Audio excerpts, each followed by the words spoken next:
ST driver સાથે દાદાગીરી કરવી ભારે પડી. સુરતમાં ઝઘડો કરી 3 ફટાકા ઝીકી દેનાર મહિલા સહિત 3ની ધરપકડ. ખોટી દાદાગીરી કરવી ભારે પડી શકે છે. અડાજણ એસટી બસ ડ્રાઈવર સાથે મારામારીનો મામલો. જાહેરમાં બસ ડ્રાઈવરને માર મારનાર 2 મહિલા સહિત 1 યુવકને જેલના સળિયા ગણવાનો વારો આવ્યો. એસટી બસ ડ્રાઈવર દ્વારા નોંધાવી પોલીસ ફરિયાદ.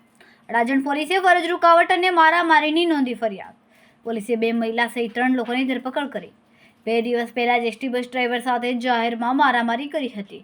એસટી બસ ડ્રાઈવરને રોકી એક્ટિવા ચાલક મહિલાઓએ રકઝક કરી જાહેરમાં તમાચા માર્યા. સોશિયલ મીડિયામાં વિડીયો પણ વાયરલ થયો હતો. વિડીયોમાં મહિલા એસટી બસ ડ્રાઈવરને જાહેરમાં તમાચા મારતી નજરે પડી હતી. અડાજણ પોલીસે ડ્રાઈવરનો માર મારનાર મીનાક્ષીબેન ઉર્ફ મીનાબેન અનિલભાઈ કહાર, ચિતાલી અનિલભાઈ કહાર અને અજય અનિલભાઈ કહારની ધરપકડ કરી છે.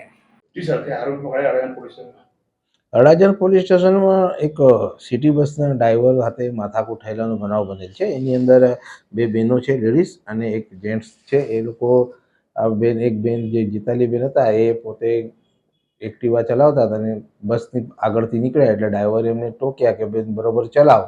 તો એ બેને ગાડી આગળ ઊભી રાખી માથાકૂટ કરીને એના બેનને અને એના ભાઈને બી બોલાવી અને ત્યાં માથાકૂટ કરે એટલે ડ્રાઈવરને આ લોકો ઝઘડો કરીને ડ્રાઈવરને કંઈક તમાચો બી મારેલો છે. એ મુજબનો ગુનો બનેલો છે એટલે એ અડાજણ પોલીસ સ્ટેશન દાખલ કરે છે અને આરોપીને અટક કરવામાં આવે છે. કેટલા આરોપી પકડાયા છે? તેમાં 3 આરોપી પકડાય છે, 2 બહેનો છે અને 1 પુરુષ છે.